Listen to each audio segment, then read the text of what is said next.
Hola chicos, ¿qué tal? ¿Cómo están? Muy buenos días. Un gusto, un placer de poder estar nuevamente con ustedes y por supuesto deseando que se encuentren física y emocionalmente bien, muchachos. Vamos a... Ah, no, nada.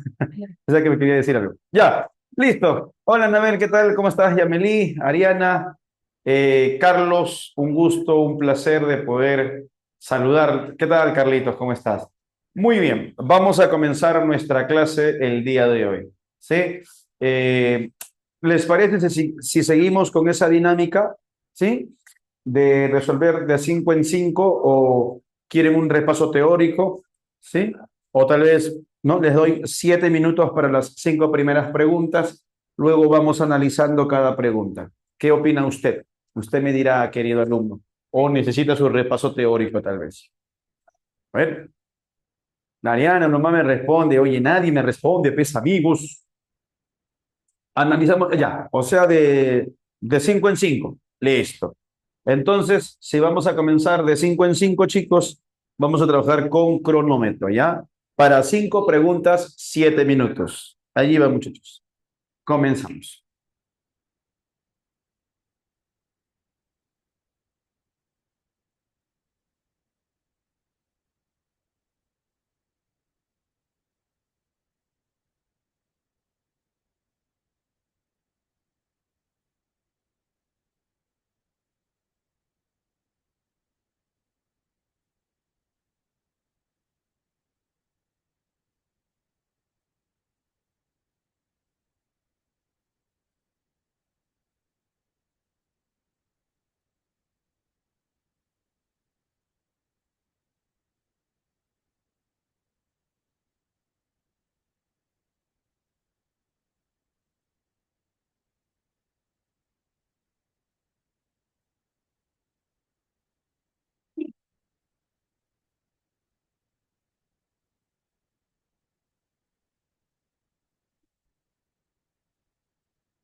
Listo, chicos. Se cumplieron los 7 minutos. No vayas a avanzar más que 5 preguntas, por favor. No vayas a avanzar más que 5 preguntas, ¿ya? A ver, amiguito, amiguita, pregunta número 1. ¿Qué cosa marcaste? Dímelo, loquito, dímelo, loquita, ¿qué marcaste en la número 1? Chévere, mi amiga la Yameli. Nuestra amiga Yameli ya se mandó con su clave.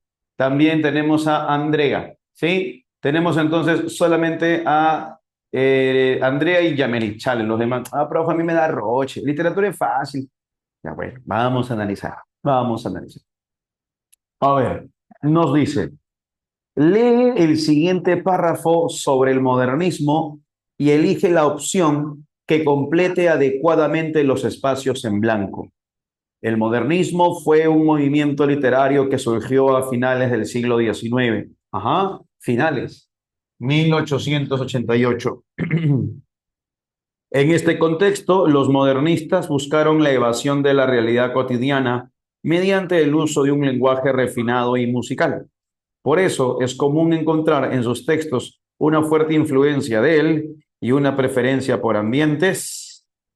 ¿Qué marcas aquí, mi amiguito? ¿Ah? ¿Cuál sería la clave para ti? La clave claramente, muchachos, sería la letra C. ¿Ya? La clave sería la letra C. A ver, vamos a hacer un repasito súper rápido. Chicos, no se olviden los siguientes datos. A ver, primer datazo. ¿Cuál es el primer datazo? El modernismo, recuerda, es el primer movimiento, ok, nacido en América, ¿ya? Es el primer movimiento nacido en América. Y también recuerda que su símbolo es el cisne, ¿ok?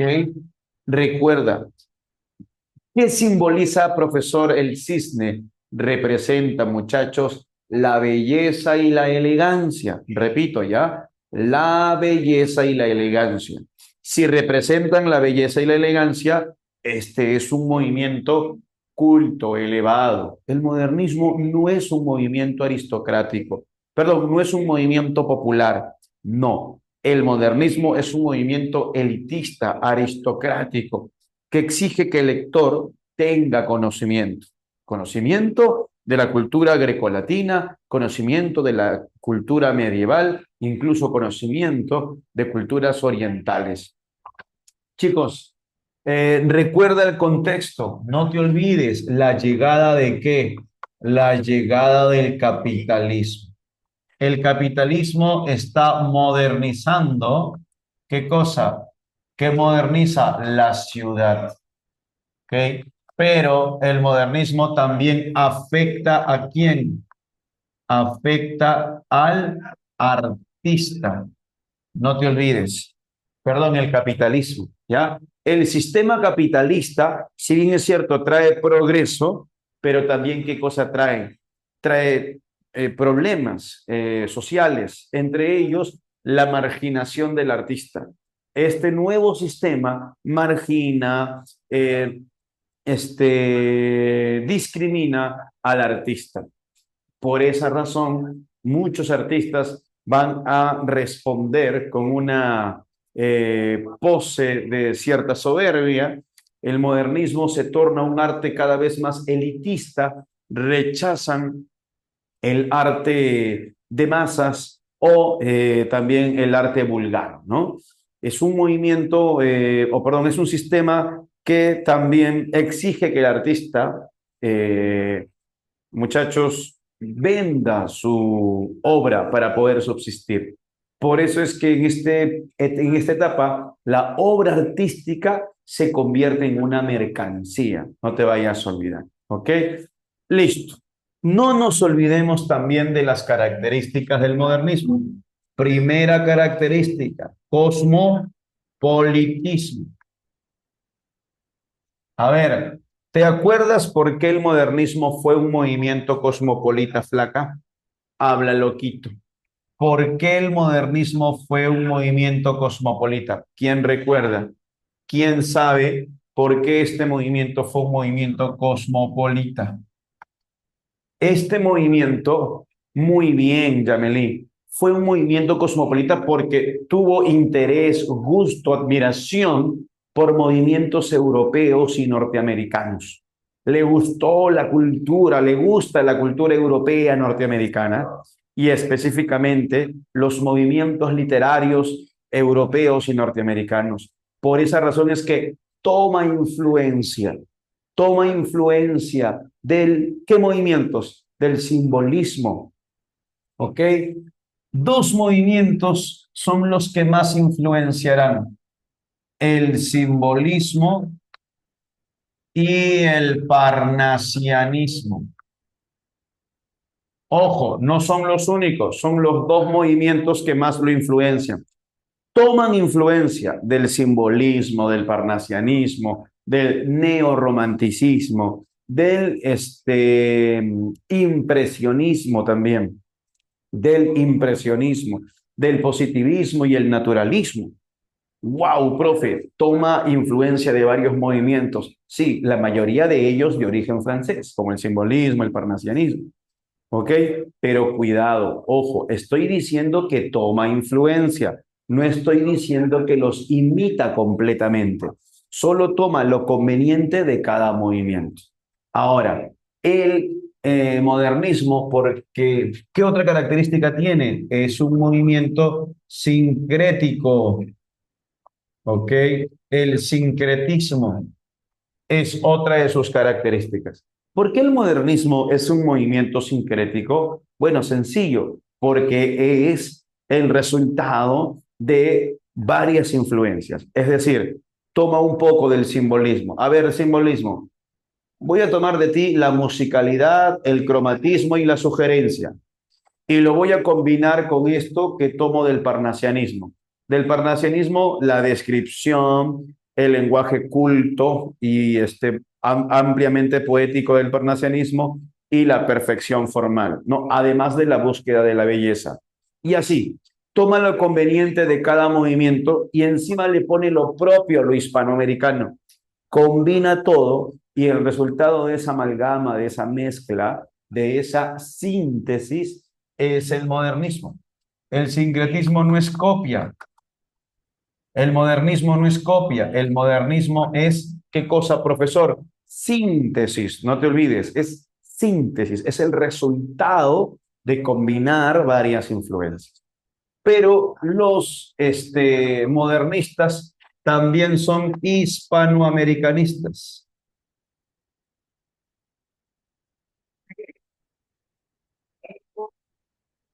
Hay una noción o una visión de nación continental. A ver, profe, explícame eso que no entiendo. Oye, el modernista tiene una identidad hispanoamericana más que nicaragüense, chilena, peruana. No. El modernista peruano se siente hispanoamericano. El modernista chileno se siente hispanoamericano. El modernista nicaragüense se siente hispanoamericano.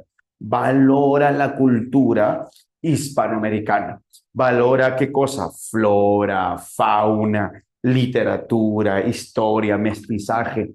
Eso es lo que hace el modernista. Tiene una identidad supranacional, continental. No te olvides, ¿ya? También recuerda que los modernistas son esteticistas. ¿Por qué el modernista es esteticista? ¿Qué te dije hace rato? ¿Cuál es el símbolo del modernismo? La belleza. La palabra clave para modernismo es belleza. Recuerda que los modernistas buscan siempre la belleza, ¿ok? Y para lograr eso, para lograr la belleza, ¿qué cosa van a utilizar? El lenguaje, ¿qué, profesor? El lenguaje poético. Utilizan ampliamente el lenguaje poético, obviamente sea en poesía. Gracias, Andreita, qué bonito, agradezco mucho a Yamilí, Andrea, por estar interactuando, participando bastante. No te olvides, el modernista, muchachos, es esteticista porque busca la belleza, todo lo torna bello, lo más sencillo, ya sea un objeto, animal, persona, flor, por más sencilla que sea, siempre lo presenta de manera bella. Recuerda, siempre lo presenta de manera bella, no te vayas a olvidar, ¿ya? Y para mostrarlo, presentarlo de forma bella, utiliza el lenguaje poético. Y dentro del lenguaje poético, no te olvides, están las imágenes plásticas o las imágenes sensoriales, ¿ya? No te vayas a olvidar. Se utilizan las imágenes plásticas o la plasticidad en las imágenes, o si quieres también llámale imágenes sensoriales. Finalmente, los modernistas son exotistas. ¿Por qué son exotistas, profesor? porque buscan, en ese afán de buscar la belleza, van a describir en sus cuentos y poemas personajes, escenarios alejados de la realidad hispanoamericana. Utilizan personajes griegos, romanos, medievales, incluso orientales, chinos, japoneses, árabes, ajenos a nuestra realidad hispanoamericana, ¿no? Tanto en cuento como en poesía. Yamelí nos dice, incorporan elementos lejanos, distantes en espacio y tiempo. Claro, distantes en espacio de Oriente, chinos, japoneses y árabes. Distantes en el tiempo de la antigua Grecia, de la antigua Roma, de la antigua época medieval. Utilizan personajes míticos o si quieres llamarle mitológicos, pero ojo, no de nuestra cultura hispanoamericana, sino de las culturas grecolatinas, medievales y distantes en el espacio, orientales. De modo que cada vez que leas a un personaje ajeno a nuestra cultura hispanoamericana, ni hablar, eso es exotismo. Algunos le llaman al exotismo la famosa fuga de la realidad. Y no te olvides, este exotismo ya está presente en quién crees. ¿En quién crees que ya está presente este exotismo? Esto ya está en los románticos. Es una huella del romanticismo. Es una huella del romanticismo, que lo veremos luego en los parnasianos como también en los simbolistas, sobre todo en los simbolistas. No te vayas a olvidar. ¿Ya? Listo. Entonces, ahora hablemos de azul. ¿Quién se recuerda cuál es la importancia del libro azul? ¿Cuál es la importancia del libro azul? Ser considerado el libro que, a ver quién no termina ahí. Vamos, vamos. Tenemos a Anabel que no contesta nada, mi amiga Anabel. Oye, el cabezudo nada. La Kiara, o sea que nada, está durmiendo la Kiarita, creo. El Zair o la Zair, él o la. La Andrea Cristel, nada. A ver, ahí está el Ariel. Muy bien, Diana también, gracias. Gracias, Gerald, qué amable. Es el libro que inicia el modernismo. Pero escuchen muy bien. No vayas a pensar que todas las obras de Azul, ya sean los cuentos y los poemas, son modernistas. Son los cuentos que ya reflejan el modernismo. ¿Qué significa esto? Los cuentos ya evidencian las nuevas influencias. En cambio, los poemas, ¿ok? Aún tienen sobre todo el estilo romántico. ¿Ya? En los cuentos hay modernismo, en los poemas el estilo todavía sigue siendo romántico. ¿Ya? Los cuentos de Azul. Ah, ¿qué estilo tienen? Recuerda, se utiliza un lenguaje que te dije arriba, un lenguaje poético. Llámale también, si quieres, lenguaje lírico. ¿Qué es el lenguaje poético? Bueno, uno es el lenguaje musical. Hay musicalidad. Profe, también le puedo llamar sonoridad, por supuesto. Llámale musicalidad, sonoridad, eufonía, si deseas. Profe, ¿en los cuentos hay rimas? No, la rima solo está en el poema, pero las oraciones tienen ritmo, ritmo. También hay alta subjetividad. Claro que, ¿cómo no va a haber subjetividad? ¿Cómo no hay subjetividad si el lenguaje es poético? Y no te acuerdes de las imágenes, y no te olvides, perdón, de las imágenes plásticas o sensoriales. ¿Te recuerdas que era una imagen plástica o sensorial? ¿Qué cosa era una imagen plástica o sensorial? Son las imágenes que aluden al sonido, que aluden al gusto, al olor o al movimiento.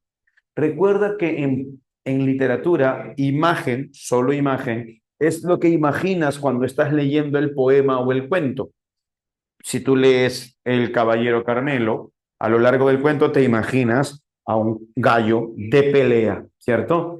Eso es una imagen. La imagen plástica es cuando la imagen que se te presenta en el cuento y el poema alude al sonido, alude al olor, alude al gusto, alude al movimiento. Las rosas fragantes despedían un aroma dulce y agradable. Ah, entonces tú te imaginas el olor. Eso es una imagen plástica o imagen sensorial. ¿Ya? Respecto a los temas, ¿te acuerdas que hay temas variados? Hay temas variados, pero hay un tema que sobresale. ¿Cuál es el tema que sobresale? La situación de quién. La situación del artista, ¿ya? Que es una situación marginal, ¿ok? Se siente un marginal, se siente un ser incomprendido, se presenta como un ser marginado e incomprendido. La sociedad capitalista consumista lo margina. En los poemas, chicos, los temas también son variados y podemos encontrar temas como el amor, la naturaleza y exaltación a otros poetas. ¿Ok? Recuerda, todo esto siempre idealizado. ¿Por qué? Porque la influencia es el romanticismo. ¿Ok? Recuerda, porque la influencia es el romanticismo. A ver, flaquita, a ver, loquito, la número dos. En el siguiente fragmento del cuento La muerte de la emperatriz de China, desde que dice la China, ya estoy pensando en exotismo, ¿ah? ¿Por qué, profe? Porque no es un ser perteneciente a nuestra cultura, la emperatriz. Incluida en azul de Rubén Darío, se describe un ambiente estéticamente recargado, lleno de objetos decorativos orientales. Orientales ya me está hablando de exotismo. A partir de ello, identifique qué rasgo del movimiento se evidencia en el texto. Andrea nos mandó su clave. Yameli también. ¿Alguien más? Muy bien, Anabelita. Gracias, hija, por participar. Ahí está Diana también, María. Chévere. Claro, profe, ya, pues ya usted lo dijo ya. A ver, alrededor de ella había colocado todas sus japonerías y curiosidades chinas. Las cubría un gran quitasol nipón, pintado de camelias y anchas rosas sangrientas. Era cosa de risa cuando el artista soñador, después de dejar la pipa y los pinceles, llegaba frente a la emperatriz con las manos cruzadas sobre el pecho a hacer zalemas en un plato de laca yokohamesa. Ya está, ya. Exotismo.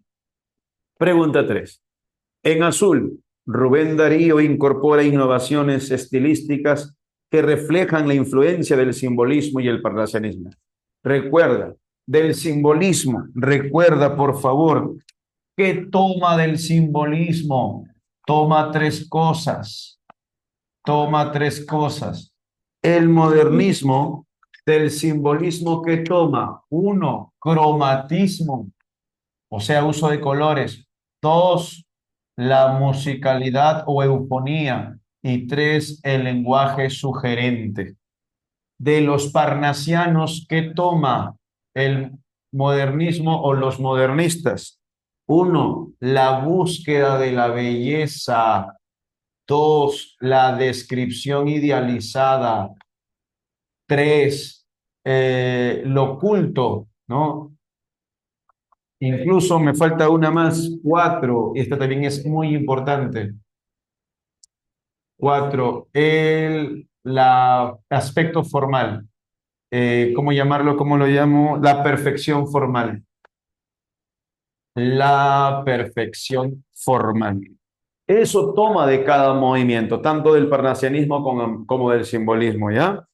A ver, con base en el siguiente fragmento del poema estival. Me está hablando del poema, me está hablando de acá, no me está hablando de los cuentos. Aplica la teoría, aplica teoría. Por el ramaje oscuro salta huyendo el canguro. El boa se infla, duerme, se calienta. A la tórrida lumbre el pájaro se sienta a reposar sobre la verde cumbre. Mira, lumbre y cumbre riman, ¿no? Ahí está claramente la rima consonante, ¿no? Sienta, calienta, canguro oscuro. Muy bien. ¿Cuál sería la clave, chicos? ¿Cuál sería la clave? Muy bien, la letra C. ¿Ok? La letra C. Ya, claramente vemos la musicalidad, ¿no? La musicalidad. Acá está. La rima también, si quieres llamar. Ahí está, la musicalidad. La musicalidad. ¿Ya, chicos? A ver, pregunta número 4. Pregunta 4. La obra azul de Rubén Darío incorpora una nueva sensibilidad. Claro, es una nueva forma de hacer poesía. ¿Quién me dice por qué el modernismo justamente implica una nueva forma de hacer poesía o una nueva sensibilidad? ¿Sabes por qué se le llama modernismo, por cierto? ¿Te has puesto a pensar por qué a este movimiento se le llama así? No sé, profe. Era el único nombre que había. No. Si el libro que inicia este movimiento se llama Azul, ¿por qué no le pusieron azulismo, por ejemplo? ¿Por qué tuvieron que ponerle modernismo? ¿Quién me dice por qué? ¿Alguien que lo sepa, por favor? Sí, espere, profe, voy a googlear, le voy a preguntar al chat que te... No, pelo, pues no pecamos. Ahora, loquillo, ¿qué marcas? ¿O qué, cuál es tu, perdón, tu sustento? Vamos, equivócate, hijita linda, equivócate. ¿Por qué crees que se llama modernismo? Piensa, pecausa, piensa, pechato. Habla. ¿Por qué? Ya, renovación, nos dice mi amiga la Yameli. Una consulta. ¿La palabra modernismo de qué palabra proviene? ¿La palabra modernismo de qué palabra proviene? Ah, repito, la palabra modernismo de qué palabra proviene? Proviene de moderno, ¿cierto? Entonces, quiere decir que con el modernismo inicia la modernización de la literatura hispanoamericana, pues muchachos. Ah, buena profeta, que no lo había pensado, loco. Claro, con el modernismo la literatura hispanoamericana se comenzó a modernizar. ¿Y eso qué quiere decir? Quiere decir que se moderniza. ¿Por qué? Porque antes era tradicional. ¿Y por qué antes era tradicional? ¿Quién me lo dice? Andrea, también, pero en realidad es más por lo que dije, querida Andrea, querida Andreita. Sí, también es por la moda, pero no es honestamente más importante. ¿Saben por qué la literatura se moderniza en Hispanoamérica? Porque antes la literatura hispanoamericana en su mayoría era una literatura que imitaba la literatura española. Éramos una literatura repetitiva de la cultura o la literatura española. Pero cuando viene el modernismo, la literatura hispanoamericana comienza a afrancesarse. Ahora es Francia el canal de influencia. ¿Me dejo entender? Por esa razón. Por eso es una nueva sensibilidad, una nueva forma de hacer poesía.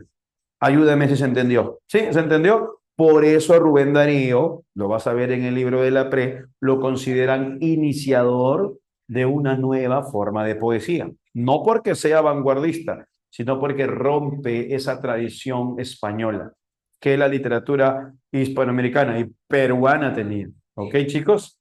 Listo, pero volvemos a la pregunta, al kit del asunto. Incorpora una nueva sensibilidad poética basada en la evasión de lo cotidiano, exotismo, el culto a la belleza, esteticismo, y una dimensión estética cosmopolita, cosmopolitismo. A partir de lo expresado, ¿cuál es el tema principal que se manifiesta en el siguiente fragmento del poema primaveral? Me están pidiendo tema, primaveral, poema. Aquí estoy. Aquí estoy. En el ánfora está Diana, real y orgullosa. Perdón, real, orgullosa y esbelta, con su desnudez divina y en su actitud cinegética. No quiero el vino de Naxos, ni el ánfora de anzas bellas, ni la copa donde Cipria al gallardo Adonis ruega. Quiero beber el amor solo en tu boca bermeja, roja. Oh, amada mía, en el dulce tiempo de la primavera. Está mostrando el amor que por la amada, pero ese amor lo metaforiza, lo relaciona con lo mitológico griego y romano. ¿Te has dado cuenta? ¿Quién es Diana? Una diosa romana que para los griegos era la diosa Artemisa, muchachos. Luego está Adonis, Cipria, Naxos. ¿Cuál sería la clave entonces? Así es. Abrazo, profe, lo que me hace falta. Toma, amigo, un abrazo. Un abrazo para mi amiguito. Abrazo. Listo. Pregunta número 5. Uy, uy, uy. Pregunta, profe, esta no es una pregunta, esta es una broma. Es pregunta, no es broma, profe. Es broma. Leamos. ¿Qué figuras literarias aparecen en los siguientes versos? Era la sed y el hambre, y tú fuiste la fruta. Era el duelo y las ruinas, y tú fuiste el milagro. Habla, loquito, que marcaste. Profe, era, eso es anáfora, bro. La A o la E. Profe, hiperbatón, hay alteración del orden sintáctico. ¿Mm? ¿Hay o no hay loquillo? No hay, porque recuerda que allí hay un yo tácito. Yo era. Hay un yo tácito, no hay hiperbatón. Que lo que sí hay es metáfora, ¿no? Yo era la sed y el hambre. Flaca, loco, mira acá, ¿no? El tácito está así, ¿no? Vamos a ponerlo acá, ¿ya? Yo era la sed y el hambre. Ya está, pues. ¿Te acuerdas que te enseñé esto? Te enseñé, ¿no? Yo sería un elemento, se compara con otro elemento, ¿cierto? Y siempre mediante un verbo, que tiene que ser el derivado del verbo ser o conjugación del verbo ser. Ya está. Metáfora simple, ¿sí? La clave entonces, como muy bien lo ha dicho usted, sería la letra nano, ¿ya? Era la sed y el hambre, ahí está una metáfora. Y tú fuiste la fruta, otra metáfora. Era el duelo y las ruinas, tercera metáfora. Y tú fuiste el milagro, cuarta metáfora. Cuatro metáforas y una anáfora. Cuatro metáforas y una anáfora. No te vayas a olvidar. ¿Listo? Hasta aquí, 5 de 5. ¿Cómo más? Sí, profe. 5 de 5, profe. Qué bueno. Siempre con humildad, hijito. Siempre con humildad, por favor. ¿Ya? 4 de 5 por ahí, tal vez. Yo, profe, qué bueno. ¿Ya? 3 de 5 no está mal. Si no, ya bajamos, por favor, sigue repasando. Vamos, muchachos. De las 6 a la 10. Tú mismo eres mi amiguito. Tú mismo eres mi amiguito. De las 6 a la 10. De las 6 a la 10. ¿Ok? De la pregunta 6 a la 10. Tú mismo eres, pues, amigo.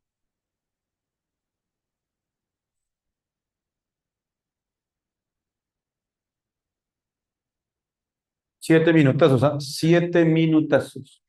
10:42. Estoy olvidando el...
Ahí está. Andrea, 5 de 5. Muy bien, Andreita, ¿eh?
Bien, ¿cómo vas? ¿Cómo vas?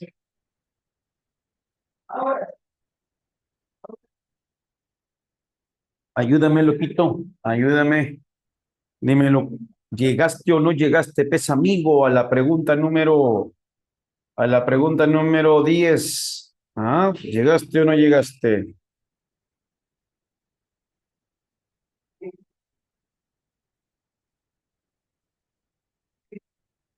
¿Ya está? ¿Sí? ¿Ya pasaron los 7 minutos, muchachos? Pasaron los 7 minutazos. ¿Pudiste llegar a la pregunta número 10? ¿Sí o no lo quitó?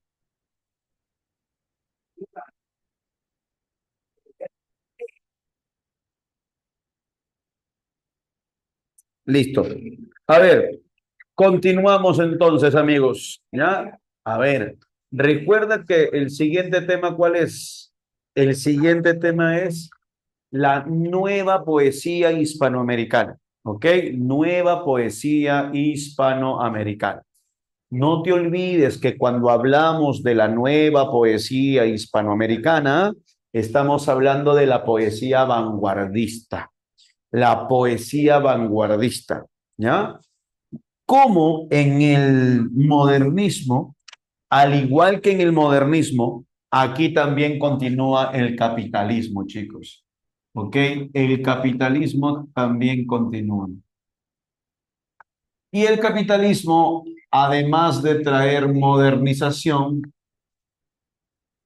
también ¿qué trajo? También trajo destrucción. Bueno, vamos a ponerlo así mejor. Explotación laboral. También trajo explotación y también trajo, recuérdalo, depredación, depredación. ¿De qué, profesor? De la naturaleza. Esto último, depredación de la naturaleza, es importante que lo tengas presente para 20 poemas de amor y una canción desesperada. Pero ojo, no solamente llegó el capitalismo, recuerda que también llegó el socialismo. Y hay que tener en cuenta que la mayoría de los representantes de la poesía de vanguardia o nueva poesía hispanoamericana fueron de tendencia izquierdista. A ver, como toda vanguardia, hay una ruptura con qué? Como toda vanguardia, hay una ruptura con la literatura, o en este caso con la poesía tradicional, o también llamada poesía decimonónica, o sea, la del siglo XIX. Se rompe con la poesía del siglo XIX, también llamada decimonónica o también llamada poesía tradicional. Y obviamente, al romper con la poesía anterior, hay que innovar. Y esa innovación se hará mediante la experimentación. ¿Ok? ¿En qué se va a experimentar? En todo plano. Por ejemplo, en el plano de la forma, ahora se utiliza el verso libre. No te olvides del aprovechamiento espacial del poema.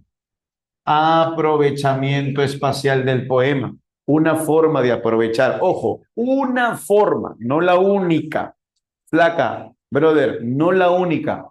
Una forma de aprovechar el espacio del poema es el caligrama. ¿Ok? Tampoco te olvides del experimentalismo o de la experimentación lingüística. Muchachos, la experimentación lingüística. ¿Y cómo se experimenta con el lenguaje? Uf, de muchas formas. Por ejemplo, utilización de neologismos, ¿ok? Neologismos, palabras modernas y tecnológicas, ¿ok? No respetar, no respetar la gramática,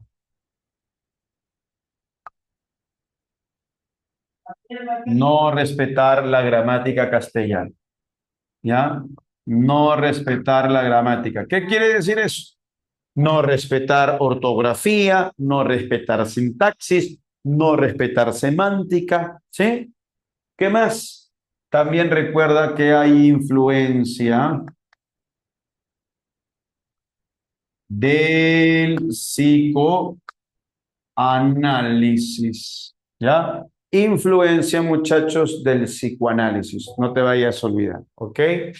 Y obviamente, pues ellos también son cosmopolitas.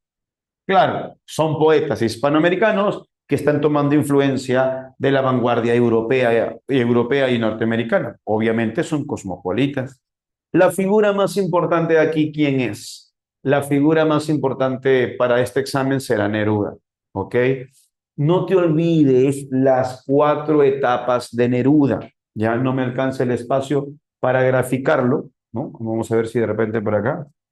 A ver, ¿cuáles son, muchachos, las cuatro etapas? ¿Cómo lo hago? Va a ser un poco desordenado. Ya, a ver. Profesor, ¿cuáles son las etapas de Neruda? ¿Ya? Recuerda que Neruda atraviesa por cuatro etapas. A ver, a lo largo de su vida, la poesía de Neruda atraviesa por la etapa de iniciación, la etapa residenciaria, la etapa de plenitud épica y la etapa de poeta profesional. Ya está. Estas cuatro etapas atraviesa la poesía de Neruda. Recuerda que en la primera etapa, ok, la influencia es el modernismo y el romanticismo. ¿Ya? Es una etapa, sobre todo neorromántica. También tenemos la etapa residenciaria, donde aquí ya es vanguardista. En esta etapa, recuerda, la influencia más grande es la del surrealismo y el existencialismo. Surrealismo y existencialismo. Y en la etapa de plenitud épica, pues claramente hay un compromiso político. Compromiso político. Recuerda que Neruda es de izquierda, es comunista, socialista. Y la etapa de poeta profesional, el retorno a las sencillas. ¿Ya? El famoso retorno a las sencillas. ¿Ya, chicos? Estas serían entonces las etapas de la poesía nerudiana. Ahora, 20 poemas de amor. Obviamente el género es lírico. Estilo. No te olvides. Acá utiliza ¿qué cosa? Usa el verso libre.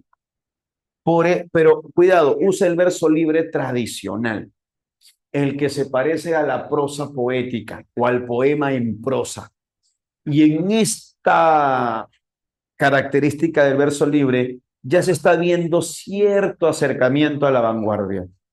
Pero además del verso libre, recuerda que es neorromántico. ¿Y cómo te das cuenta que este poemario es neorromántico? Ah, por la idealización que se hace de la naturaleza. Y cuando se idealiza la naturaleza, se relaciona con qué? ¿Con qué se le relaciona? El estado de ánimo. El estado de ánimo. ¿De quién? De la voz poética. ¿Ya? Es un poemario neorromántico en tanto que la descripción idealizada que se hace de la naturaleza está ligada al estado de ánimo de la voz poética, ¿no? Por ejemplo, ¿no? Puedo escribir los versos más tristes esta noche. ¿Te das cuenta? ¿Cuál es el tema central? ¿Te recuerdas? El tema central es el amor asociado a la lejanía y al fracaso de la comunicación. Y al fracaso de la comunicación. Todo ello vinculado al mundo de la naturaleza. ¿Ya? No te olvides. El amor asociado a la lejanía y al fracaso de la comunicación. Todo ello vinculado al mundo de la naturaleza. ¿Qué más, profesor? También recuerda que hay temas como la melancolía, ¿m? La mujer como imagen de la naturaleza. Tampoco te olvides de el paisaje asociado al amor. Y también recuerda la plenitud de la contemplación, la plenitud de la contemplación del ser amado. Aunque también encontramos temas como el erotismo y la complementariedad de los amantes. Los amantes son complementarios, ¿ok? Ambos forman un todo, ¿ok? Se necesitan. Y recuerda que se busca recuperar los vínculos perdidos. ¿Con quién? Con la naturaleza. En este poemario, muchachos, se busca recuperar los vínculos perdidos con la naturaleza. Por eso a cada rato se menciona la naturaleza y se la relaciona con el cuerpo. ¿Ok? Por eso a cada rato se menciona la naturaleza y se la relaciona con el cuerpo. ¿Ya, chicos? Vámonos a continuación a la pregunta. A ver, ya, vámonos a repasar esto, que nos va a servir también para algunas preguntas. A ver, amiguito, nueva narrativa hispanoamericana o si quieres llámale también narrativa de vanguardia. Recuerda que también seguimos con el capitalismo. El capitalismo que trae, ¿qué cosa? Modernización. ¿De qué? De la ciudad. Profe, me acabo de dar cuenta de algo, de que el capitalismo está presente desde el modernismo hasta este tema. Así es. Y la modernización también. Pero así como llegó el capitalismo, también llegó el socialismo. Y recuerda que el socialismo, ¿en qué devino? En la revolución cubana. Ya devino, culminó en la revolución cubana. Y Estados Unidos, ¿cómo responde a esta revolución cubana? Ah, con las dictaduras de los años 70, ¿ya? Eso es principalmente lo que está sucediendo. También recuerda que la nueva narrativa hispanoamericana atraviesa por 3 etapas. ¿Te acuerdas cuáles son las etapas de la nueva narrativa hispanoamericana? Primera etapa, etapa emergente, de 1920 a 1930. En esta etapa todavía casi no hay obras vanguardistas, es decir, obras narrativas vanguardistas, porque todavía entre 1920 y 30 sigue de moda el regionalismo. Ahora, tenemos la segunda etapa, la etapa de la consolidación, que se desarrolla entre 1940 hacia finales de 1950. En esta etapa ya hay vanguardia y aquí tenemos a grandes narradores como Carpenter, Borges, Asturias, Rulfo, Sábato. Finalmente tenemos la etapa de apogeo entre 1960 a 1970, etapa conocida como el boom hispanoamericano por el gran fenómeno o éxito editorial y literario que tuvieron. No te vayas a olvidar. ¿Ok? Listo. ¿En qué se caracteriza la nueva narrativa hispanoamericana? Uno, usan técnicas vanguardistas. ¿Qué técnicas vanguardistas van a utilizar? Varias que tú conoces, ¿ok? Por ejemplo, utilizan el famoso narrador objetivo, o si quieres llamarle la narración objetiva, ¿ok? El narrador que solo describe lo observable. También usan el famoso monólogo interior. También utilizan el monólogo interior o el libre fluir del pensamiento del personaje. No te olvides de la multiplicidad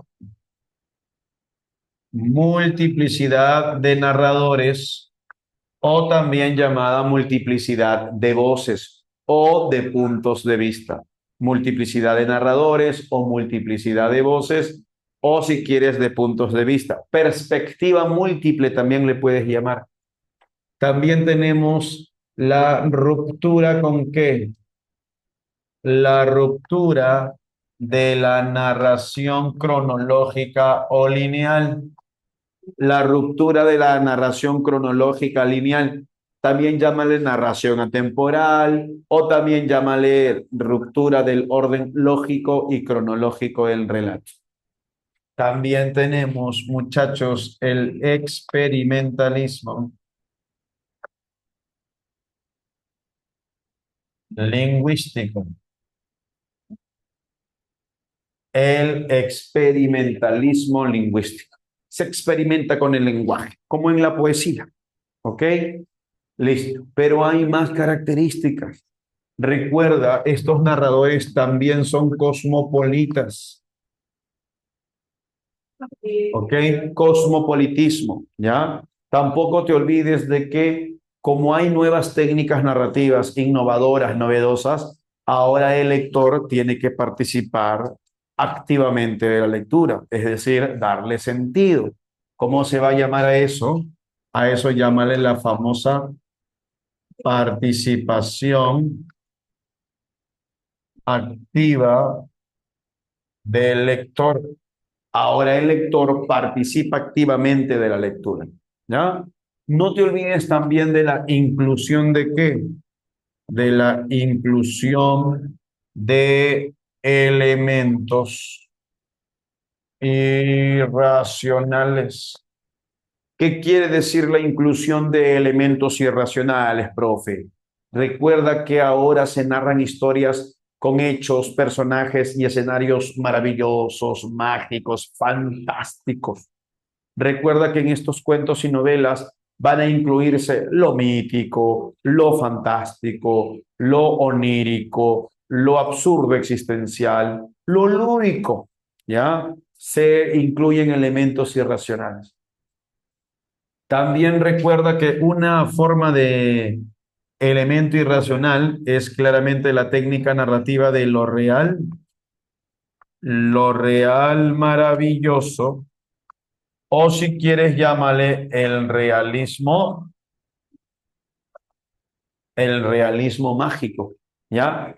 Es una técnica narrativa que consiste en presentar una historia de carácter realista, incluso puede ser basado en hechos históricos, pero que dentro de esa historia, dentro de ese mundo posible de la historia, ocurren hechos sorprendentes y maravillosos que pasan de manera natural. ¿Ok? Finalmente, no hay que olvidarnos de la famosa transculturación, la transculturación narrativa, ¿ya? La transculturación narrativa. ¿En qué consiste esto? En, en que el producto narrativo, en la novela o el cuento, es un producto transcultural. Mira, mira lo que estoy haciendo. Es un producto transcultural. ¿Por qué? Porque se valoran dos culturas. En los cuentos y las novelas se cuentan historias, problemas, creencias, personajes indígenas americanos, pero con técnicas de vanguardia europea y norteamericana. Se está sincretizando o transculturando, ¿ok? A eso le vas a llamar transculturación. Y como son textos narrativos, transculturación narrativa. No te vayas a olvidar. Finalmente, Alejo Carpenter, escritor cubano con ascendencia francesa. Recuerda que Carpenter, ¿qué cosa hace?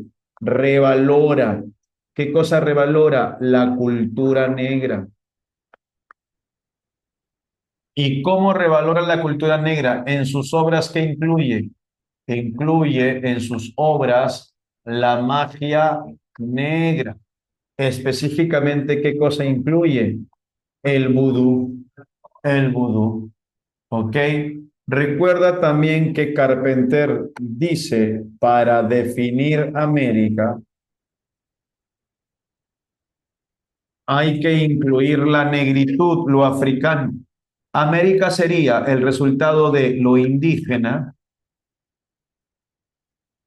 más lo europeo, mestizaje, más lo africano. Hay que incluir la negritud o lo africano para poder definir el concepto de América. ¿Ok? Y finalmente recuerda que él teorizó lo real maravilloso en el prólogo de la novela. ¿Qué novela te acuerdas? El reino habla. En la novela El reino de este mundo, él teoriza, ¿ok? ¿Qué cosa es lo real maravilloso? ¿Listo? Seguimos, muchachos. Vamos a sacarle la mugre al material. A ver, 6 nos dice, la obra 20 poemas de amor y una canción desesperada de Pablo Neruda expresa una intención lírica, o perdón, con intención lírica, ¿cierto? Los vínculos emocionales entre el yo poético y el ser amado. A partir de lo expresado, ¿cuál es el tema principal que se expresa en el siguiente fragmento? En ti los ríos cantan y mi alma en ellos huye. Como tú lo desees y hacia donde tú quieras, márcame mi camino en tu arco de esperanza y soltaré en delirio mi bandada de flechas. ¿Qué marcas? Claro, la entrega amorosa total y la dependencia emocional intensa. Ujú. Muy bien, la letra A. Pregunta número 7. Considerando los siguientes versos del poema 15 de 20 poemas de amor, ¿cuál es el contenido temático que se desprende de ellos? Tema te está pidiendo, ¿ya?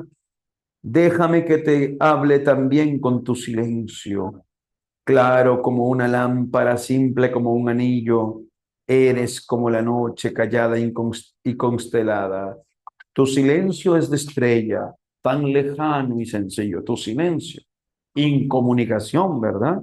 ¿O qué más? ¿Hay incomunicación? No hay, profe. Ya no hay. Mm. Cuando le dice, no, eres como la noche callada y constelada, la está comparando con la naturaleza. La clave sería amor. Muy bien. Pregunta 8. Apenas se entreplumaban. Algo como un ulcordio los encrostoreaba, los extrayuxtaba y paramovía. De pronto era el clinón, la esterfurosa convulcante de las mátricas, la jadeollante en boca pluvia del orgumio, los esproemios del verpasmo en una sobrehumítica agopausa, evoge, evoge o ewe. Fácil, ¿no? Está jugando con el lenguaje. Te voy a dar un secreto, ¿ya? Cada vez que leas experimentalismo lingüístico, a experimentalismo lingüístico siempre relaciónalo con Rayuela. Siempre. ¿Ya? Ese dato me olvidé de decirte, salía con teoría nomás. Con teoría nada más sale esta clave, ¿ya? 8, dedo, la número 8. Profe, la número 9. Aquí hay que analizar el reino de este mundo.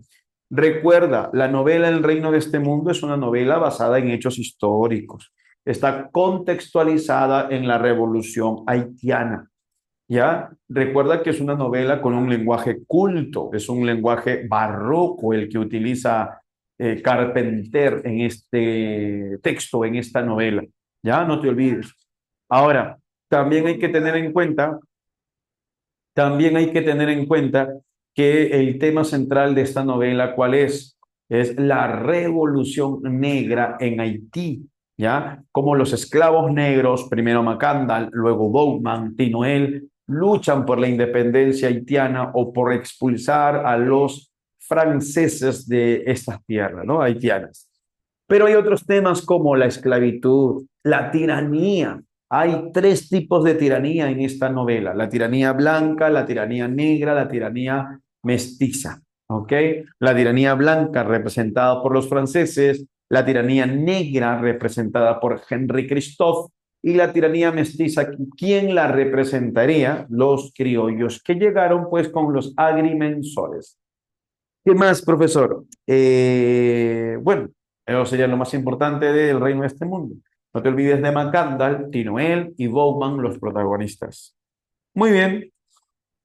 La 9 nos dice, el reino de este mundo de Alejo Carpentier desarrolla una reinterpretación de la historia haitiana. Claro, porque lo va a presentar ahora mediante el realismo mágico o lo real maravilloso. A partir del siguiente fragmento, ¿qué tema de la obra se refleja? A ver, pero en ese momento la noche se llenó de tambores, llamándose unos a otros, respondiéndose de montaña a montaña, subiendo de las playas, saliendo de las cavernas, corriendo debajo de los árboles, descendiendo por las quebradas y cauces, tronaban los tambores radás, los tambores congos, los tambores de Bowman, los tambores de los grandes pactos, los tambores de todos, los tambores todos del vudú. Era una vasta persecución o percusión en redondo que danzaba sobre Sanssouci, apretando el cerco. Un horizonte de truenos que se estrechaba, una tormenta cuyo vórtice era en aquel instante el trono sin heraldos ni maceros. El rey volvió a su habitación y a su ventana. Ya había comenzado el incendio de sus granjas, de sus alquerías, de sus cañaverales.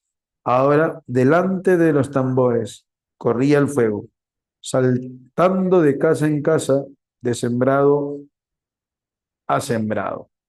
¿Qué marcan, muchachos? En la número 9. A ver. Mm. Por acá tengo a Andrea, a Anabel y a Yameli que me marcan la letra E. La representación del paisaje como símbolo de orden. No. La decadencia del pensamiento ilustrado se va. La visión fatalista histórica, no. Por descarte sale la letra E, pero dice la dimensión espiritual. Claro, ¿no? Está mencionando claramente el vudú, ¿no? Está representando pues el vudú. También por acá dice los tambores los tambores radás, los tambores del Congo. O sea, es una revolución negra espiritual, creyendo en sus dioses negros, ¿ya? Y bueno, insurrección significa pues revelación, rebelarse, ¿no? Lucha por la independencia. Muy bien, enano, efectivamente. Pregunta 10. En el reino de este mundo, Alejo Carpentier construye una narrativa en la que los acontecimientos históricos del Caribe colonial se entrelazan con lo espiritual, lo ritual y lo maravilloso. A partir del siguiente fragmento, identifique el tema central que se aborda. El manco Macandal, hecho un Oungan del rito Radá, investido de poderes extraordinarios por varias caídas en posesión de dioses mayores, era el señor del veneno. El señor del veneno le llamaban a Macandal, ¿eh? Dotado de suprema autoridad por los mandatarios de la otra orilla, había proclamado la cruzada del exterminio, elegido como lo estaba para acabar con los blancos y caer o crear un gran imperio de negros libres en Santo Domingo. ¿Qué marcas aquí? ¿Critica la cultura occidental? No, está hablando de Macandal. ¿Condena la condena religiosa de los esclavos hacia los... No, no vemos eso en el fragmento, ¿no? Habla de Macandal, insistimos. Idealización de Macandal como símbolo de mestizaje. No, él es negro, él es africano. Visión satírica de los procesos revolucionarios. No hay burla, no hay broma. Resistencia de los esclavos sustentada en las creencias. Claro, la clave sería enano. La resistencia, o en este caso la revolución. Listo, muchachos. La 10 sería enano. Vamos a desarrollar las últimas 5 preguntas. Sí, te voy a dar, chicos, 7 minutos más. Ahí están, 7 minutos más. Comenzamos. Tú mismo eres, amiguito. A ver.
Por el bienestar de ustedes. ¿Dónde está el material? Acá está. Ya, a ver, muchachos. eh, Quizás ya llegaste a la número 15, ¿verdad? Y ahora sí vamos a avanzar con la resolución. A ver, eh, pregunta número 11. Seguimos con el reino de este mundo. A ver, la novela El reino de este mundo narra episodios clave de la Revolución Haitiana, porque está basado en hechos históricos, chicos, no se olviden. Eh, Entrelazando la historia con elementos mágicos propios de lo real maravilloso. A continuación, lea el siguiente fragmento. Pronto se supo con espanto que el veneno había entrado en las casas. Una tarde, al merendar, una ensaimada, el dueño de la hacienda de Cocchantes se había caído súbitamente, sin previas dolencias, arrastrando consigo un reloj de pared al que estaba dando cuerdas. Antes de que la noticia fuese llevada a las fincas vecinas, otros propietarios habían sido fulminados por el veneno que acechaba. A todas horas escuchabas el siniestro claveteo de los ataúdes, ¿no? Clac, clac, clac, clac. A la vuelta de cada camino aparecía un entierro. En las iglesias del Cabo no se cantaban sino oficios de difuntos y las extremaunciones llegaban siempre demasiado tarde, escoltadas por campanas lejanas que tocaban a muertes nuevas. Ok, muy bien. En el fragmento citado se desarrolla. Claramente estamos viendo envenenamiento. ¿Te recuerdas que en el reino de este mundo teníamos como protagonistas a Tinoel, alumno de Macandal, Bowman, ¿no? Lenormand de Messi, entre otros? Y te acuerdas que Macandal, el africano que había sido traído a Haití por los franceses, este Macandal, cuando pierde la mano, se refugia, se escapa y se refugia con Mamangloy, aprende la magia negra y entre ellos aprende a convertirse en animal, que le va a permitir disfrazarse para que ningún blanco y siquiera ningún negro lo reconozca. Pero además de eso, aprendió también el poder de las semillas venenosas y va a iniciar su primera rebelión. Él fue el que inicia la primera rebelión, ¿cierto? La rebelión mágica con semillas venenosas. Bueno, finalmente es capturado, quemado vivo.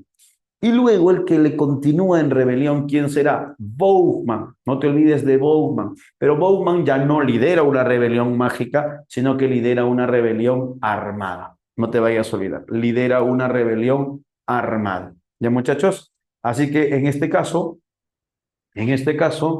marcamos la clave avioncito. 11, chicos, sería la clave avioncito. Pregunta 12, mi amiguita. Pregunta 12. Los relatos que integran ficciones de Borges suelen presentar estructuras narrativas poco convencionales.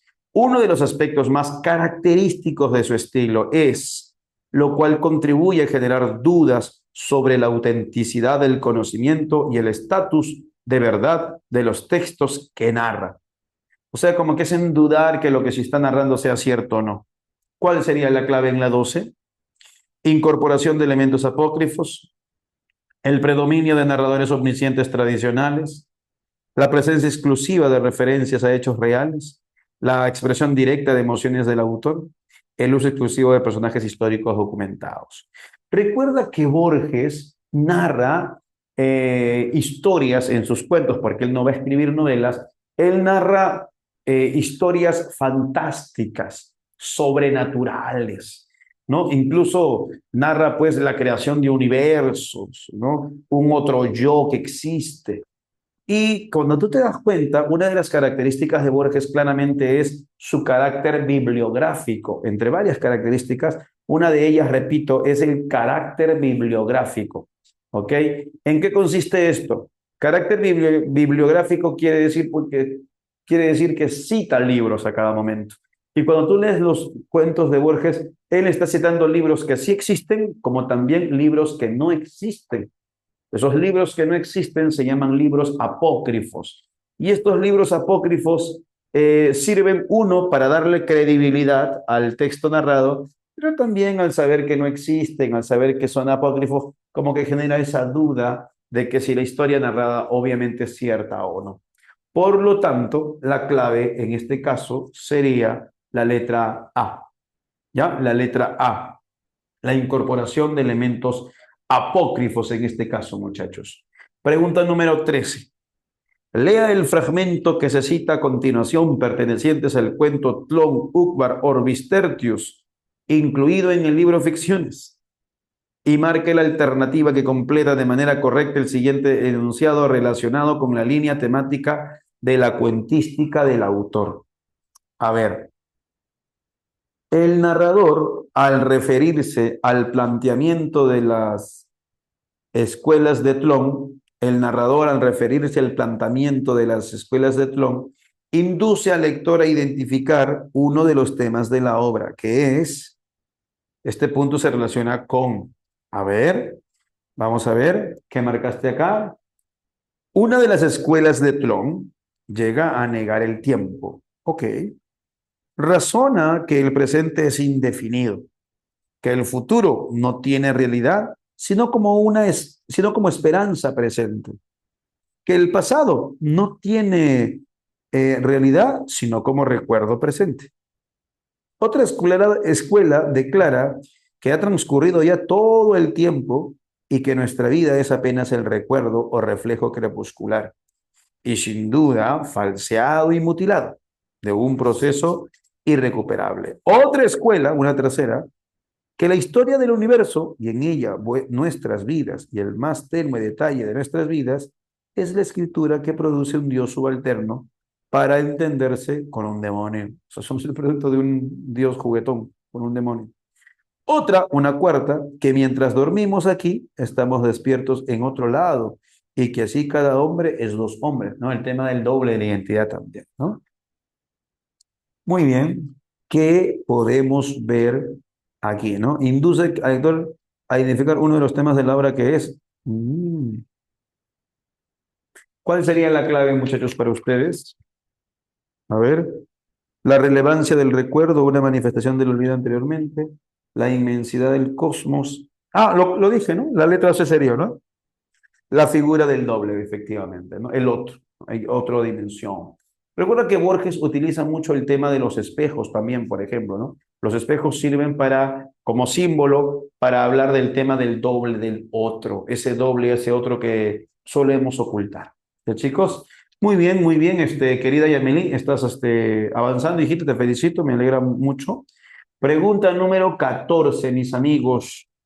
En Cien años de soledad, uno de los temas más persistentes en el desarrollo narrativo es el cual se transmite como una amenaza simbólica que condiciona las decisiones de los personajes a lo largo de varias generaciones. Acá ya cambiamos de tema, estamos yendo ya al boom. A ver, ¿qué marcaste acá? Uy, está fácil, chicos, ¿ah? A ver, uno de los temas más persistentes, el cual en el desarrollo narrativo es, ¿cuál sería, chicos? ¿Cuál sería? El incesto, muy bien, como un miedo latente, claro. Recuerda que desde el inicio de la novela vemos pues el miedo de Úrsula y Guarán por concebir un hijo con cola de cerdo. Finalmente, al último aparece ya el niño con cola de cerdo, ¿no? Será pues hijo de Amaranta Úrsula, tía, y de Aureliano Babilonia, sobrino. Nació con cola de cerdo.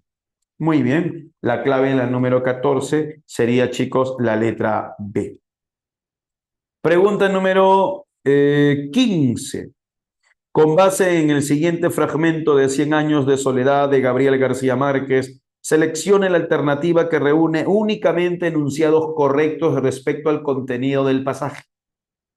Viéndolo extraviado en laberintos de sangre, trémulo de incertidumbre, el párroco artrítico que lo observaba desde la hamaca le preguntó compasivamente cuál era su nombre. Aureliano Buendía, dijo él. Entonces, no te mates buscando, exclamó el párroco con una convicción terminante. Hace muchos años hubo aquí una calle que se llamaba así, Aureliano Buendía. Y por esos entonces la gente tenía la costumbre de ponerles a los hijos los nombres de las calles. Aureliano tembló de rabia. Ah, dijo, entonces usted tampoco cree en qué, que el coronel Aureliano Buendía hizo 32 guerras civiles y las perdió todas, contestó Aureliano. Ok, a ver, uno. El fragmento alude al conflicto político entre liberales y conservadores en la historia de Macondo. Muy bien. Recuerda que la novela incluye hechos históricos. En el nivel histórico, plano histórico, perspectiva histórica, la novela incluye dos hechos históricos. Uno, las guerras civiles entre liberales y conservadores en Colombia, y en la novela se representa con el levantamiento en armas del coronel Aureliano Buendía. Y dos, la injerencia, la llegada del capitalismo norteamericano a Colombia, que trajo, si bien es cierto, desarrollo, progreso, tecnología, pero también matanza, abuso, explotación. Y se representa en la novela Cien años de soledad con la famosa empresa o compañía bananera.